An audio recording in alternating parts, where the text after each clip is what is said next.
Training optimal is killing your gains, and training optimally is not going to get you your best results. Training optimally is ignoring the most important factors of what is really going to get you your best results, which I will go over in this video.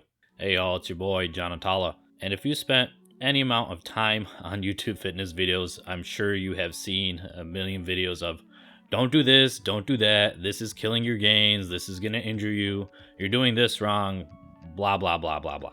Just constant fear mongering in the fitness community for more views. You better have your elbows tucked at a 45-degree angle, not 50, or you're not activating your pecs right. You know, if your pinky isn't up during your lateral raises, you're missing out on 2% gains or something stupid. I mean, I'm exaggerating, but all of your optimal training is not what is going to get you huge. Many of these studies, optimal training factors, are missing one huge component, really the biggest ingredient. And guess what that is?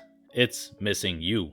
You are the key ingredient for training. It doesn't count for your body and joint angles. They don't account if you actually enjoy that exercise or not.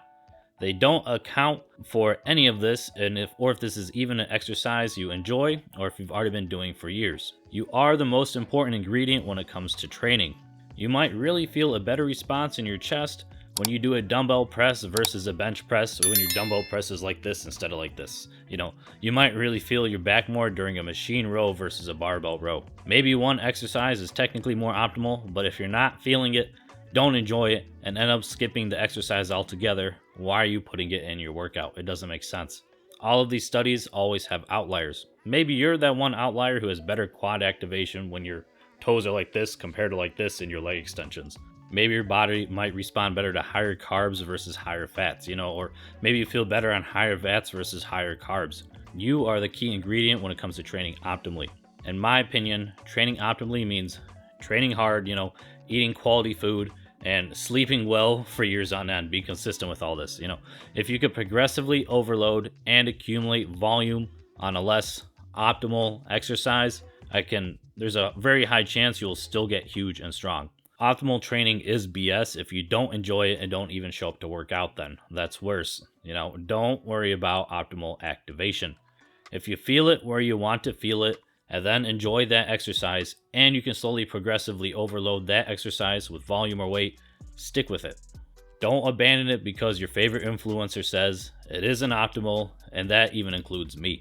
I mean, on this channel I shit on the bro split a lot, but if you really enjoy it and are going to the gym consistently, even if it isn't optimal, I would rather have you in the gym doing a bro split, something that you enjoy and will keep you motivated and going back, than doing a split like mine that you might not particularly enjoy, and then you don't even end up going after 3 weeks, and then you give up. No gains are going to come if you're not going to the gym and not enjoying training, because you're not going to push yourself and push your limits in the gym if you don't enjoy it. If you like a certain type of training, even if it's kind of silly and the basic principles are in place, I want you to do that if it gets you to show up.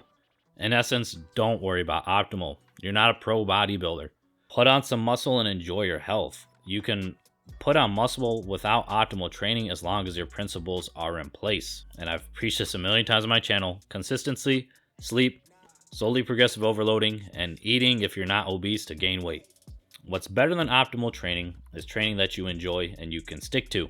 You will make progress on a less optimal lift or technique. You know, maybe you are technically missing out on, let's say, like 4% more gains, but you will make gains doing something you actually enjoy. Focus on getting more volume with this exercise you like and slowly progressively overloading. Like I said, optimal training doesn't matter if you don't enjoy it and then you don't show up.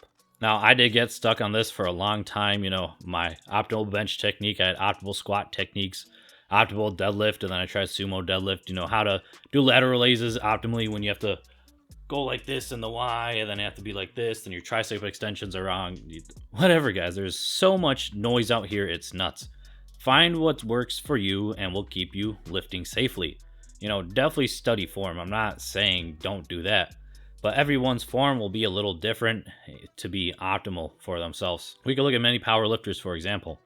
Not everyone has the same squat. We see some with very wide stances, some with very close, some have their butts shoot up faster than others. I'll put some on screen right now. I bet if they focused on being optimal and then didn't count for the main ingredient themselves, they would not be where they are at right now with these ridiculous numbers.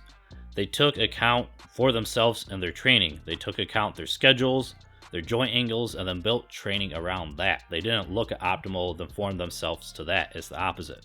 Now, there's nothing wrong with experimenting if you want to. I definitely recommend that. Try different angles with your foot placement if you want to. Try different elbow positions. Try different grip widths on your bench. Try everything. Just see what you connect with and what you enjoy. I changed my bench over time to a more narrow and normal width compared to when I was benching super wide in the beginning, which you can see here. Try things out, take inspiration from optimal training techniques, but it isn't the end all be all, and you're not a bad lifter, whatever that even means if you don't do it. You don't have to train like that just because it's optimal according to studies. I like to view it like this. What is considered optimal is probably a good place to start if you're new to the gym, but if it doesn't feel like it's for you, branch out and explore. Try different techniques and see which ones you connect with or don't connect with, and then build from there. Just start where they say might be good, and then if you don't connect with it, keep moving out. Your training doesn't have to be optimal. Consistency is much more important, and the other factors I mentioned earlier. To be frank, most of my training is not optimal.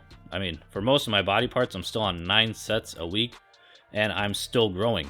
I mean, this is way under the optimal training dose of, let's say, 10 sets and maybe 15 for my lifting experience.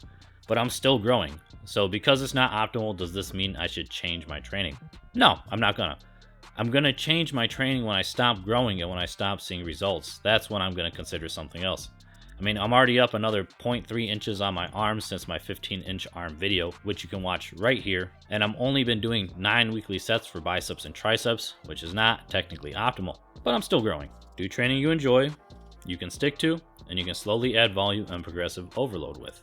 Get your sleep, get your nutrition, your consistency, get your stress in check, and you will grow. Get all these things in order.